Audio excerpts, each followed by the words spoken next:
કરત કરત અભ્યાસ જડમતી હોત સુજાન, રેસરી આવત જાતે પથ્થર પર પડત નિશાન.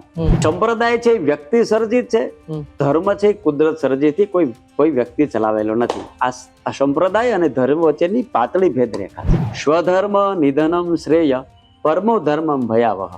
પોતાના ધર્મ માટે મરી જવું શ્રેષ્ઠ છે, પણ બીજાનો ધર્મ ભયજનક છે. અચ્છા, એટલે કોઈ મહાપુરુષે લખ્યું, સમજણ જીવનમાંથી જાય તો જોયા જેવી થાય. સાદું જીવન માટે એમ આમ ભગવો છે, આઈડેન્ટિફિક છે. એક સંન્યાસ પરંપરામાં ભગવાનનું મહત્વ છે. અચ્છા, આમ તો એ અગ્નિનું પ્રતીક છે. તો અગ્નિમાં બધું જ સ્વાહા થઈ જાય છે. અગ્નિમાં બધું જ સ્વાહા થઈ જાય છે. એમ ભગવો પહેર્યા પછી એક મનમાં એક માનસિકતા, એના મનમાં એક દ્રઢ થાય, એક ભાવ દ્રઢ થાય કે મારી અંદર રહેલા જે દુર્ગુણો છે એ સ્વાહા થઈ જાય. એ પ્રજાની ઉપર કોઈ શાસન કરનાર હોય તો એ રાજસત્તા છે, પણ રાજસત્તા કોઈ ભૂલ કરે તો એને દંડ કોણ આપશે? તો ત્યારે એમ કહેવામાં આવતું હતું ધર્મોદંડ ધર્મોદંડ ધર્મોદંડ. ત્યારે એને ધર્મદંડ આપે. શાસ્ત્રનું રક્ષણ કરવા માટે શસ્ત્ર જરૂરી છે. આપણે જેમની પૂજા કરીએ છીએ એક પણ દેવી દેવતા શસ્ત્ર વિનાના નથી. નમસ્કાર, હું છું જોગલ નાથા અને મારી સાથે છે સાગર જોશી. અમે બંને મિત્રો આજે આવી ગયા છીએ ભવનાથ. ભવનાથ એ આમ તો સાધુઓનું પિયર કહેવાય છે. ગુજરાતમાં તમે જુનાગઢમાં રહેતા હોય અથવા જુનાગઢ આવ્યો હોય અને ભવનાથ ન જોયું હોય તો મેં માનું છું કંઈ નહીં જોયું. આ ગિરનારની ગોદમાં એક હું સાધુને મળાવી.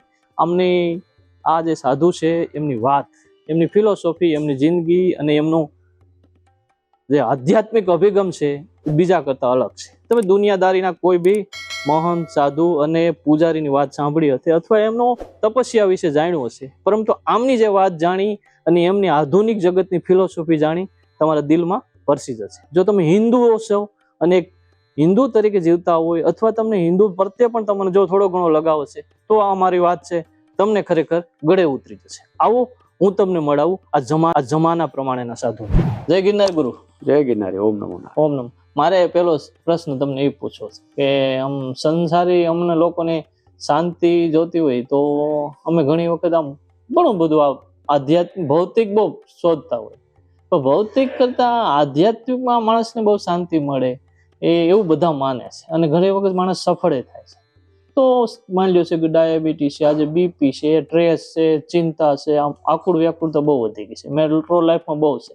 તો માણસને આમ દિલથી સુખી થવા માટે શું કરવું? તમે તો મને એમ છે બહુ અઢળક લોકો આવે છે, બહુ ભક્તો છે તમારા ઘણા બધા. જો ભાઈ, આમાં એવું છે, જેને માનસિક શાંતિ જોતી હોય ને, સંપત્તિથી તમને શું મળે? સુવિધા, સગવડતા. હા, સગવડતા છે એ સંપત્તિથી મળે, પણ શાંતિ તો સમજણથી જ મળે. અચ્છા, એટલે કોઈ મહાપુરુષે લખ્યું, સમજણ જીવનમાંથી જાય તો જોયા જેવી થાય. એટલે જ્યાં જ્યાં પણ જે ક્ષેત્રમાં જોયા જેવી જે હાલી રહી છે એનું કારણ ગેરસમજણ છે. જો જીવનમાં સમજણ આવી જાય તો બધા જ પ્રશ્નો ઓટોમેટિક હલ થઈ જાય, કારણ કે સમજદારી જ બહુ મોટો ગુણ છે અને સમજદારી આવી જાય તો પ્રશ્નો ઓટોમેટિક સમ થઈ જાય. એટલે સમજદારી માટે બીજી એક વાત છે કે ગજધન બાજધન ઓર રતન ધન ખાન, જબ ન મિલા સંતોષ ધન તો સબ ધન ધૂલ સમાન. કોઈ પણ વિષયનો સંતોષ આપણે વાતને સમજી લઈએ. સંતોષનો અર્થ એવો નથી કે આપણે બેઠા રહીને બસ હવે મારે કાંઈ જોતું નથી, પણ અતિ જે છે જેને શાસ્ત્રોએ કીધું એ ન તખતે ન ભુંજી થા, ભોગવીને ત્યાગવાની જે વાત છે ઈ વિવેકથી જો સમજણ આવે, વિવેકથી જો ત્યાગ આવે, વિવેકથી જો કોઈ પણ વાતને લેવામાં આવે તો હું ધારો ત્યાં સુધી શાંતિ માણસને મળતી હોય છે.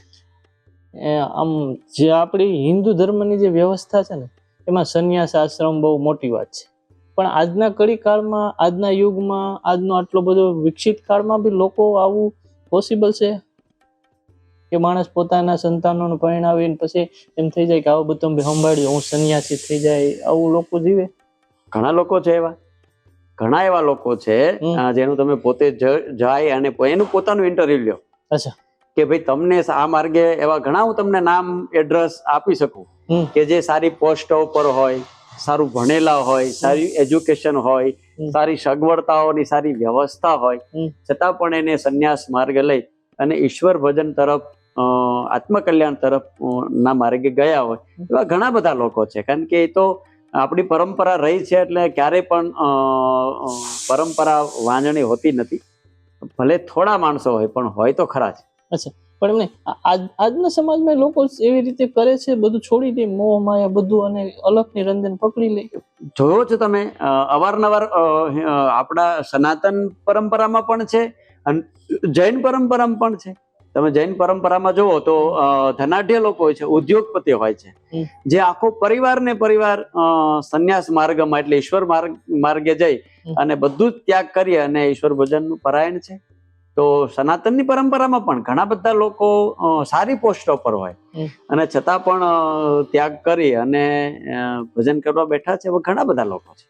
આ ગિરનાર અમે નાગી સાગર જોયું અને દૂરથી બધું અંદર મસ્ત, વાહ અદભુત ગિરનાર નજારો છે. લોકો એવું કહેતા હોય છે કે આ ગિરનારની અંદર એવા કેટલા બધા અસંખ્ય સાધુઓ છે કે જયારે બહાર કોઈ આવતા નથી અને આમ રહસ્યવાદમાં જીવતા હોય છે. એવું હોય કે ખાવા પીવાનું કોઈ ઓછું હોય છે, ખાલી પ્રકૃતિની રીતે જીવે, એવા મહંત સાધુઓ કોઈ છે? જો ખાવું પીવું કે ન પીવું એક તમારા આ ફિઝિકલ બોડી એટલે કે શરીરને તમે જેવા ઢાળમાં ઢાળો એ ઢાળમાં ઢળતો હોય છે. અને જેવી તમે પહેલેથી ટેવ પાડો એ ટેવમાં એ પ્રકૃતિ અને શરીરના ગુણો સદગુણો એ ટાઈપના વળી જતા હોય છે. ઘણા સાધુઓ એવા છે જે ફલાહાર કરે છે, ઘણા સાધુઓ એવા છે જે છાશ પીને રહે છે, ઘણા સાધુઓ એવા છે જે દૂધ પીને રહે છે, ઘણા સાધુઓ એવા છે જે અગ્નિથી પકાવેલું કંઈ ખાતા નથી. એવા ઘણા છે, નથી એવું નથી, પણ એના માટે ખોજ કરવી જોઈએ, ત્યાં જવું જોઈએ, ત્યાં પહોંચવું જોઈએ અને મળવું જોઈએ. એવા ઘણા સાધુઓ છે જે એકાંતમાં રહે છે, એકલા છે, સ્વયં પાકે જે પોતાના હાથે જ બનાવીને ખાય છે, બીજાના હાથનું જમતા નથી. એવા આજે પણ છે, ઓછી સંખ્યામાં હશે પણ આજે છે જ. અને બધું જ શક્ય છે, અસંભવ કાંઈ નથી. તો આ એટલી બધી મોટી બધી વિશાળ કાયાઓ, પથ્થરો, એમાં એ ગુફાઓમાં એ આટલા બધા વિકસિત યુગમાં પણ એ પોતે રહે છે, સાધનાઓ કરે છે. રહે છે ને. ઘણા સાધુઓ છે જે મળતા જ નથી એટલે તમને ઇન્ટરવ્યુ લેવું થોડુંક મુશ્કેલ થાય. પણ હું તમને એક એક્ઝામ્પલ આપું કે ગિરનારના એક્ઝેક્ટ પછવાડે પાછળ એટલે ઘણું પાછળ જે આમ તો એમની મનાઈ છે એડ્રેસ આપવાની, એટલે હું આખું એડ્રેસ નહીં આપું, પણ એક સાધુ છે જે બંગાળના છે અને ઈ કોઈને મળતા નથી. અને એની કુટીરની આજુબાજુમાં 10-10 ફૂટના પતરા લગાડી અને વચ્ચે એકલા જ રહે છે કે કોઈને મળતા નથી. એને એના નજીકના 2-3 લોકો એવા છે એને પણ મળતા નથી, પણ એ 2-3 લોકો એવા છે કે જે 2-3 દિવસે કુટીરને ફરતે રાઉન્ડ લગાડે આવે તો ત્યાં એકાદી ચિઠ્ઠી પડી હોય અને એને અંદર જે કઈ જીવન જરૂરિયાત વસ્તુ જોતી હોય ચિઠ્ઠીમાં લખેલું હોય અને ચિઠ્ઠીમાં જે લખ્યું હોય એ લોકો લઈ અને એ ઉપરથી ઘા કરી દે છે અને એને જયારે જોતું હોય ત્યારે એને મળી જાય છે. આજ સુધી કોઈને મળ્યા નથી. એવા પણ સાધુઓ છે, આજની તારીખમાં છે, ગિરનારમાં જ છે, પણ હવે એ મળતા જ નથી એટલે મળવું અસંભવ છે. કારણ કે એમને એ લોકોથી પર છે, એકાંત પ્રિય છે, પોતાની સાધનામાં જ મસ્ત છે. તો આવા તો છે જ, અને ત્યારે તો આ જગત હાલી રહ્યું છે. આ સાધુ જીવન માટે એમ આમ ભગવો છે આઈડેન્ટિફિક છે કે માણસ કોઈ બી હોય કલરમાં? તમે શું માનો છો? જો ભગવો એક વ્યવસ્થાની દ્રષ્ટિએ આપણે જોઈએ તો એક સંન્યાસ પરંપરામાં ભગવાનું મહત્વ છે. આમ તો એ અગ્નિનું પ્રતીક છે. અગ્નિને તમે પ્રોલજીત જોવો તો ભગવો જ કલર હોય છે. આ તમે જોઈ રહ્યો છો અમારા આશ્રમનો એવો જ કલર છે. તો અગ્નિમાં બધું જ સ્વાહા થઈ જાય છે, અગ્નિમાં બધું સ્વાહા થઈ જાય છે.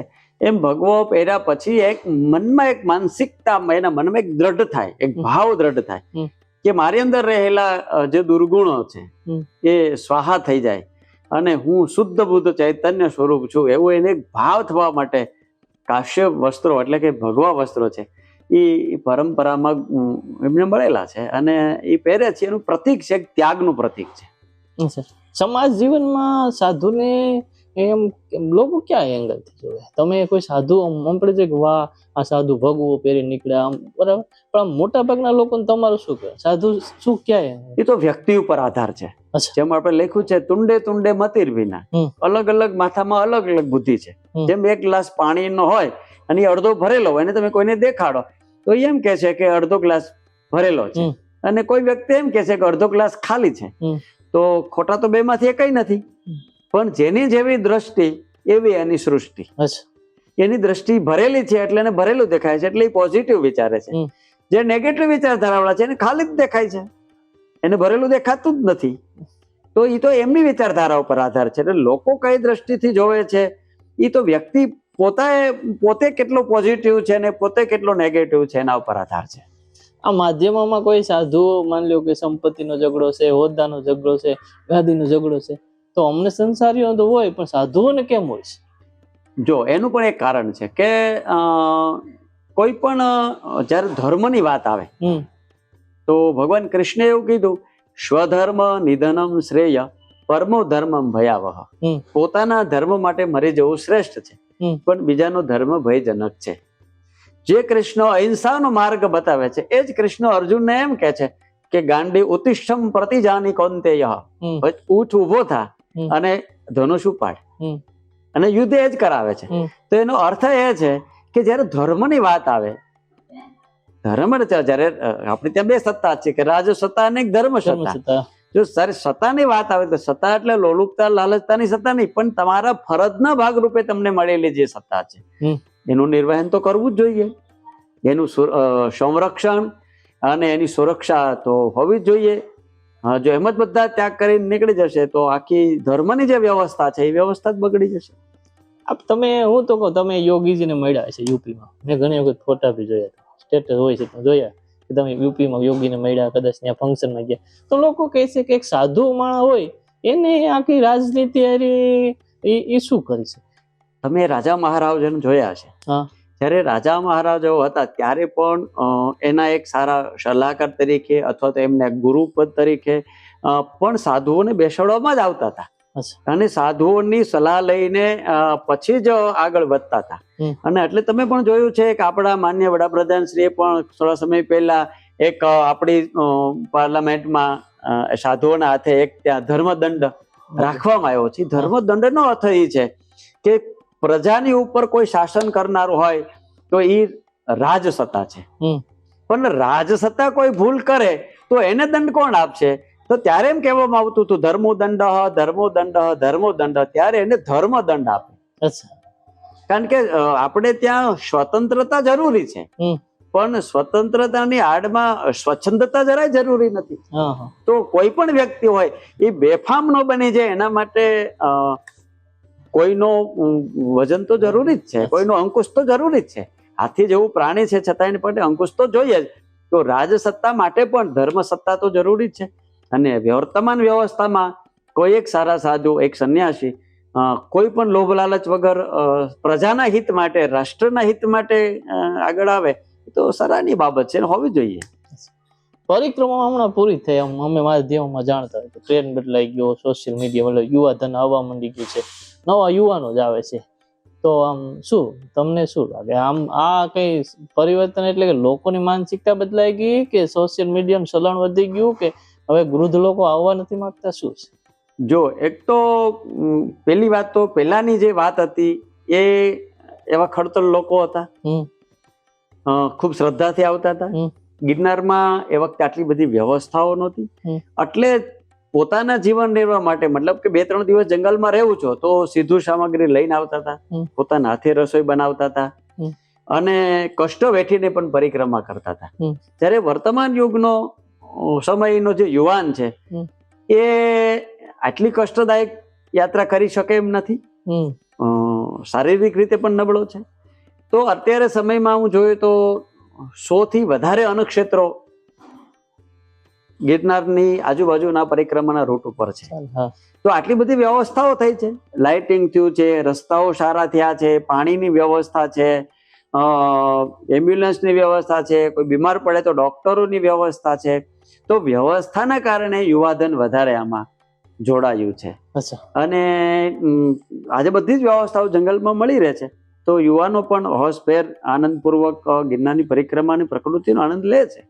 એ એક સમયના કારણ છે, સમયનો બદલાવ છે, સમયનો બદલાવ છે, વ્યવસ્થા બદલાણી એટલે યુવાધન બદલાયું. અચ્છા, બાકી જે લોકો આવે છે એ તો આવે છે, એમાં કઈ ફેરફાર થયો જ નહીં, વધ્યા છે. કારણ કે જેમ વ્યવસ્થા વધી એમ લોકો વધ્યા.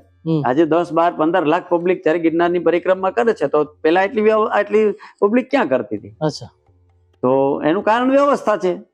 પછી આમ જો મેં છે ને બેઝિકલી કોઈ પરીક્ષા હોય કે સમાજ જીવન હોય, કોઈ માણસને એમ થાય કે હું સંન્યાસી બની જવું છે, બરાબર, સમાજ જીવનથી મારે સંન્યાસી બનવું છે, તો એ માણસ કઈ રીતે આખી ભરો ડાયરેક્ટ માર્કેટમાં કઈ રીતે? અમારા સંસારીઓનો તો એક આ જ ગોટો વિષય છે, કઈ રીતે આખું એક મૂકી દે સંસારને અને પોતે પોતાનું અલગ અસ્તિત્વ બનાવે, એના માટે સ્ટ્રગલ શું કરતો હશે? એનું કારણ છે કે જ્યારે વ્યક્તિને નક્કી જ કરી લીધું હોય છે ને, જ્યારે તમે એક નક્કી જ કરી લીધું કે આપણે ગમે એમ કરીને આપણે જર્નલને કે આપણે જે માર્ગમાં છે એમાં આગળ વધવું છે, તો કરત કરત અભ્યાસ જડમતી હોત સુજાન, રેસરી આવત જાતે પથ્થર પર પડત નિશાન. કોઈ પણ વિષય હોય, કોઈ પણ ક્ષેત્ર હોય, એ ક્ષેત્રમાં જ્યારે તમને આગળ વધવાની તમન્ના થાય એટલે બધા જ પડકારોને સહન કરવાની તમારામાં તાકાત આવતી હોય છે.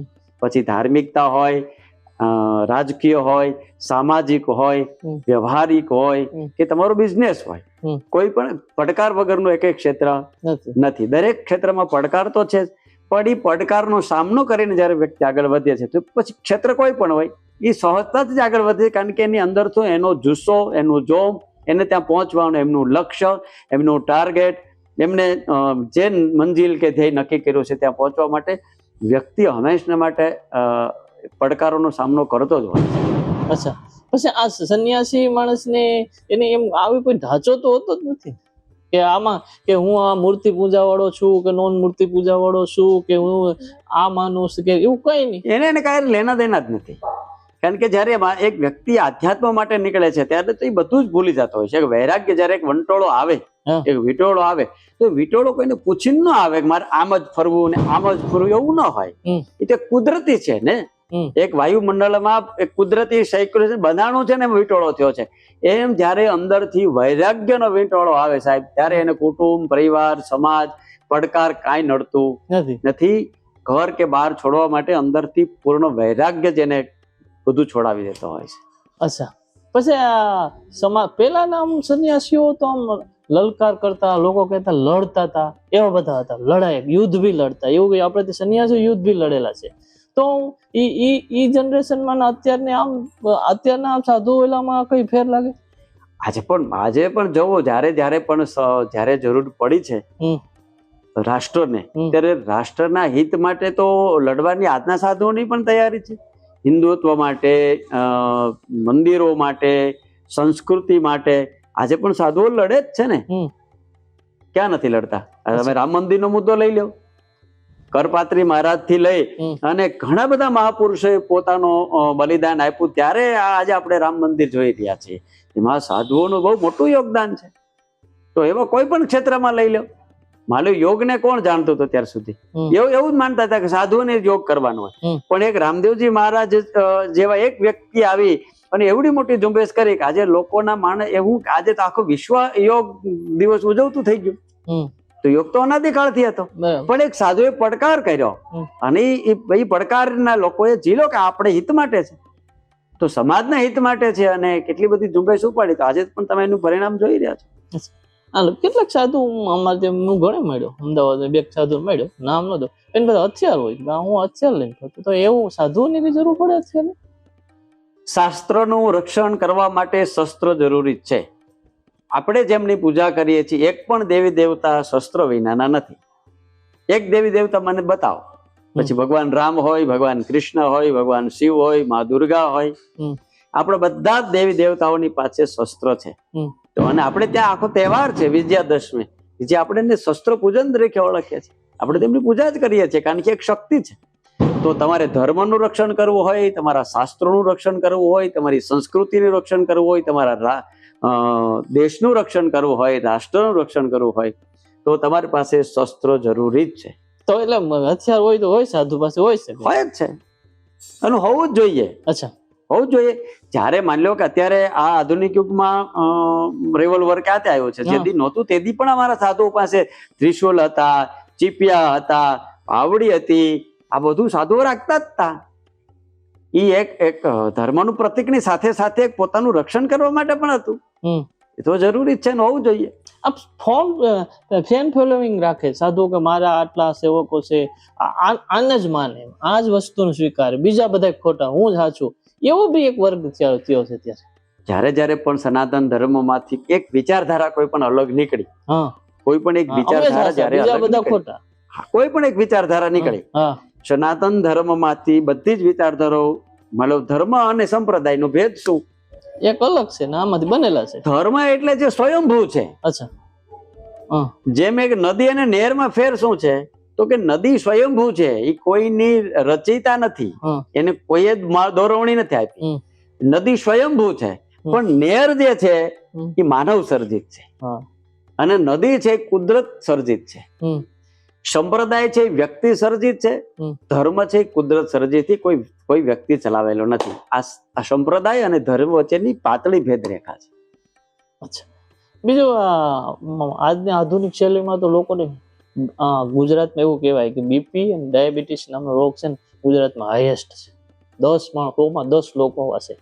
તો આમ સાધુ તો કઈ મને એમ છે કે કોઈ ટેન્શન વગરના હોય છે, કોઈ ટેન્શન હોતું, એને આવું હોય ખરું?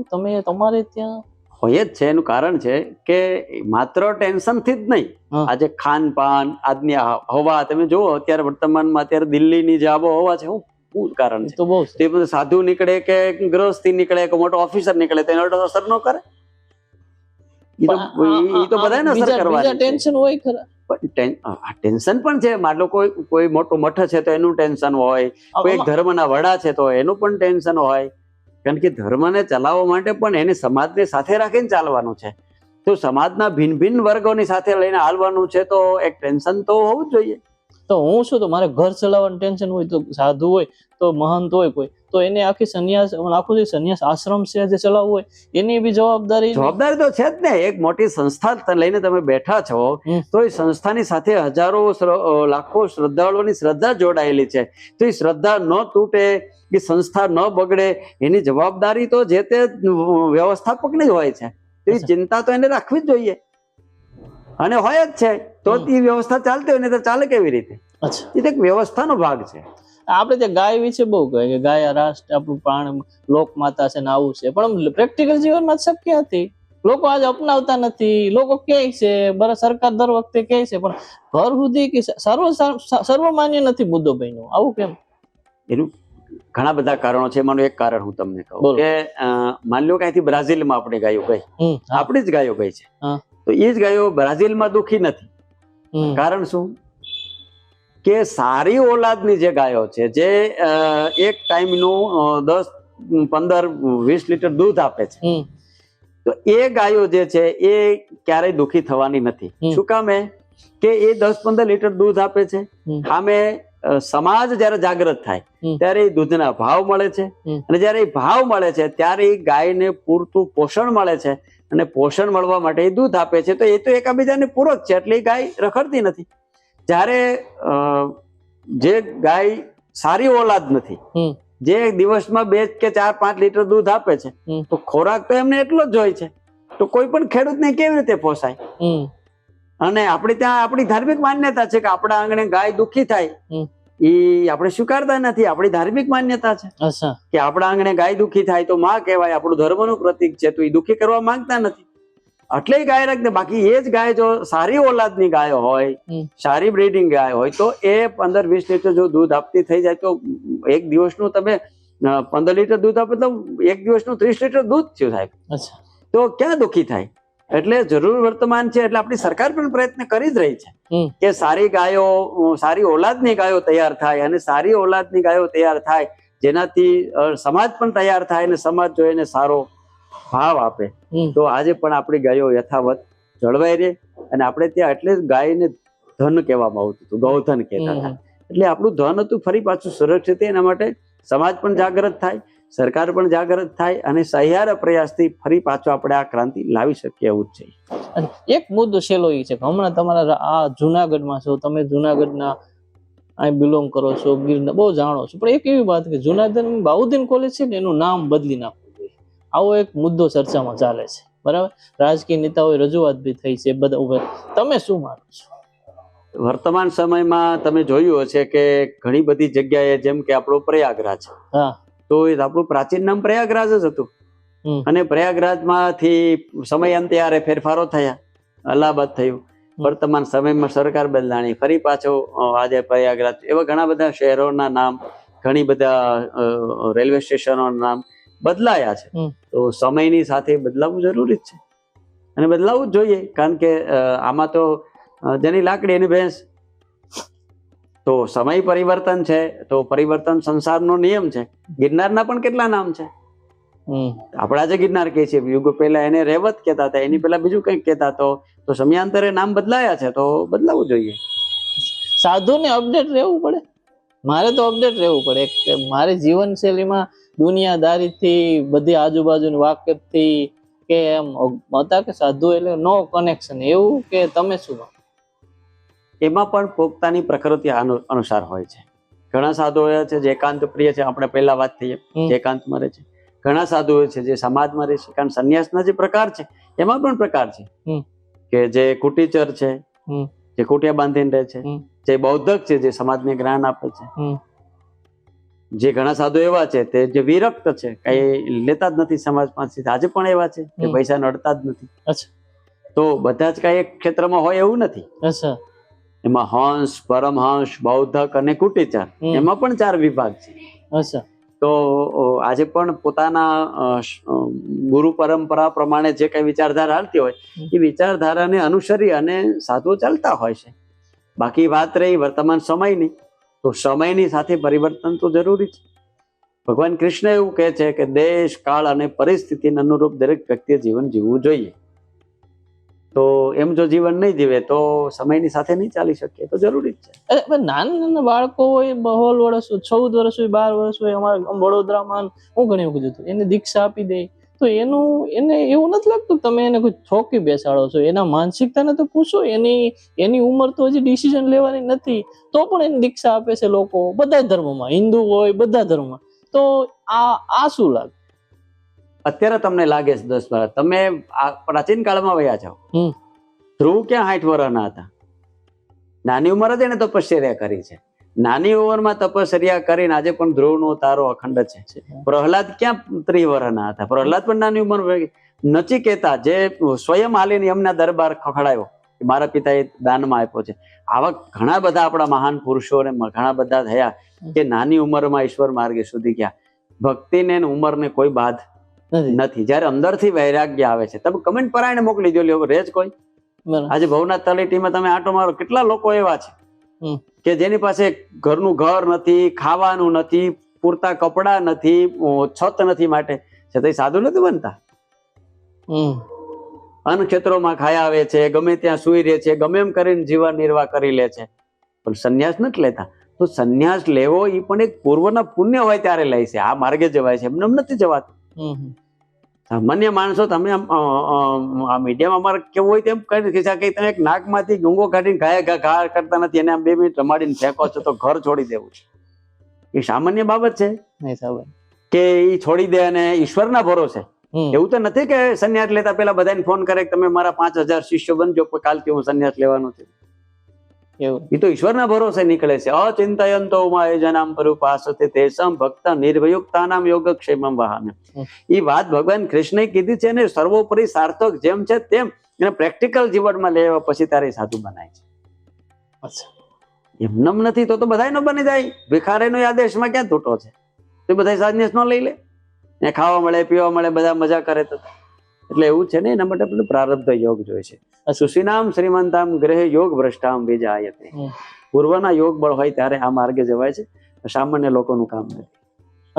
એટલે એના પૂર્વના કોઈ એવા કર્મ હશે તો જ એ બધું હશે, લઈ જાય છે. તો મતલબ કે એ પૂર્વથી નિર્ધારિત છે. ત્યારે જ 12 કે 15 વર્ષમાં માણસ ત્યારે છોડી આગે છે, બાકી ક્યાં છૂટે? છૂટતું જ નથી. છોડવા તૈયારી કરો તો નથી છૂટે.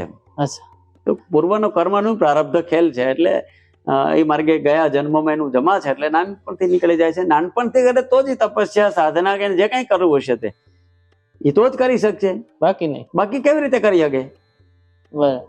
બાકી સંભવ નથી. પછી પેલી એક મને બહુ વસ્તુ, અત્યારના સમાજમાં હવે લોકો એવું કહે કે અત્યારે થોડાક ટાઈમમાં પેલા આજે ઇતિહાસ ભણાવવામાં આવ્યો ને, એ થોડોક આપણી કલ્ચરેટ ઇતિહાસ ન ભણાવ્યો. જે આપણી સંસ્કૃતિ હતી, જે આપણો વૈદિક વારસો હતો, એ ન ભણાવ્યો.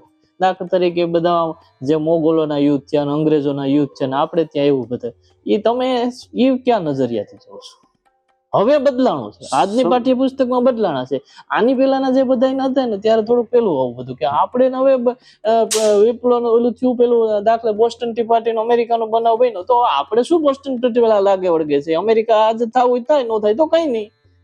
જો સાહેબ, ભારત ઉપર ઘણી બધી સંસ્કૃતિઓ આવી, જેમ કે શક આવ્યા, હુણ આવ્યા, યહૂદી આવ્યા, પારસી આવ્યા, વલંદ આવ્યા, ઘણી બધી સંસ્કૃતિ આવી. જે આવી પોતાનું કંઈક ને કંઈક છોડતી ગઈ. જે પણ આવી એને પોતાનું કંઈક ને કંઈક છોડ્યું, અને જેને છોડ્યું છે તો અને જેની સત્તા હતી, કારણ કે બધી સત્તા તો મારી સત્તા છે તો મારા આશ્રમ પૂરતી સત્તા છે, આખા ભવનાથમાં તો મારી સત્તા છે નહીં. તો જેની સત્તા હતી એ સત્તાના લોકો હતા, જેની પાસે સત્તા છે પરિવર્તનની, એ લોકો એ વાતને ખુશી બેસાડી અને પછી એને પાઠ્યપુસ્તકના રૂપમાં કે કોઈ પણ ના રૂપમાં એને લોકમાનસ ઘડી દીધું. દાખલા તરીકે એક તમને દાયમ આપું, આપણે રવિવાર રજા શું કામ? બ્રિટન વાળી બરાબર છે. આપણે 11 વાગ્યાનો ઓફિસ ટાઈમ શું કામ? બ્રિટન. કારણ કે ત્યાં જે છે એ વાતાવરણ ઠંડુ છે, ત્યાં બરફ પડે છે, અને બરફ પડવાના કારણે, ઠંડા વાતાવરણના કારણે વહેલી સવારે લોકો ઉઠીને ઓફિસે જઈ શકાય એવું વાતાવરણ નહોતું, એટલે એના માટે બરાબર હતું. હવે આપણે તો અહીંયા 4 વાગે, આપણે તો બ્રહ્મ મુહૂર્ત ને માનનારા લોકો છીએ, આપણે તો પ્રભાત ને માનનારા છે, આપણે તો વહેલું ઉઠી જાવ છે. તો 11 વાગ્યા સુધી તમે 11 વાગ્યા ઓફિસ ખોલે અને તમારો 2 વાગે વિશેષ પડે અને 4 વાગે બધા ઓફિસ ઘરે વયા જાય, લો તમે 4 કલાકમાં શું કામ કરી લેવાના આવડી મોટી બધી પ્રજામાં? પણ એ આજની તારીખમાં એ વ્યવસ્થા હજી જેમ છે તેમ છે. એ આપણી વ્યવસ્થા હતી જ નહીં, કારણ કે જે હતી એના માટે બરાબર હશે, કારણ કે તેનું વાતાવરણ હતું. આજે તમે કોર્ટમાં જાઓ તો વકીલો છે એ કાળો કોટ પહેરી અને ટાઈ બાંધી અને કાળા કપડામાં જવાનું. જે ત્યાં વ્યવસ્થા હશે ત્યાં ઠંડી પડતી હતી એટલે પોતાના શરીરના રક્ષણ માટે જરૂર. હવે અહીંયા તો એટલી ભયંકર ગરમી પડે છે, એમાં એટલું બધું પહેરી જાય તો શું દશા થાય? પણ એ ઘેડમાં હજી આપણી વાતનામાં પરિવર્તન લાવી શક્યા નથી. એટલે સમય સાથે સાથે જે સત્તા ઉપર લોકો આવ્યા, ક્યાંક ને ક્યાંક એ લોકોની પણ ભૂમિકામાં રહી છે.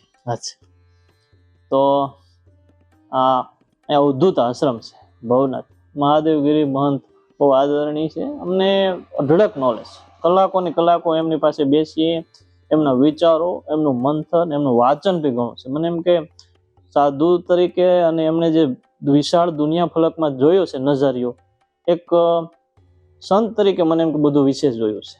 ઘણા બધા હું લોકોને મળ્યો, પણ એમની દરેક વાસ્તુ, એનો અભિગમ, એની જોવાનો નજરિયો બીજો છે. તમે જો ભવનાથમાં ક્યારેય મુલાકાત ટાઈમ મળે અને તમે તમારા પરિવાર સાથે આવો તો ક્યારેક મુલાકાત લો. જિંદગીના આ બધી મોહ માયા અને તમને સત્ય વસ્તુથી મને એમ છે કે અવગત થશો. બસ હું એમની વાત, એમની પરખ, એમનો આ બહુ ગિરનારની તપોભૂમિ છે ના, એમ નજીક જ આશ્રમ છે, આવ્યો મળ્યો, એમની વાત ગુજરાતીઓ સુધી અને ખાસ કરીને દુનિયાભરમાં જ્યાં કંઈ ગુજરાતીઓ વસે છે એમના સુધી પહોંચે, કંઈક જાણે, અને હાઈ ફ્લોરની જે જિંદગી છે એમાં થોડું ઘણું આમની પાસે શીખે અને પોતાના જીવનમાં કંઈક પણ બદલાવ લાવે. બસ આ એના માટેનો પ્રયાસ છે. હું તો ખુદ તો ધન્યતા અનુભવું છું. મારી સાથે છે સાગર જોશી, અમે બંને મિત્રો અમદાવાદ આવ્યા છે અને ઘણા ટાઈમ ત્યાં આદરણીય ગુરુજીને કહેતા હતા કે અમને થોડોક ટાઈમ આપો, અને આજે બહુ વ્યસ્ત હોય અમારો ટાઈમ કાઢ્યો, મળ્યા, આનંદ થયો. બસ આટલું જ. અને તમે અને તમારો પરિવાર સાત્વિક, શુદ્ધ અને તપસ્વી અને યોગિત બનો. કંઈક જીવનમાં હિન્દુ છીએ અને કંઈક આપણે બી બીજા કરતા પોતાની અલગ ઓળખ મળે એવું કંઈક કરો, એવી બાપુ પણ માને છે. બસ આટલું જ. જય જય ગરવી ગુજરાત.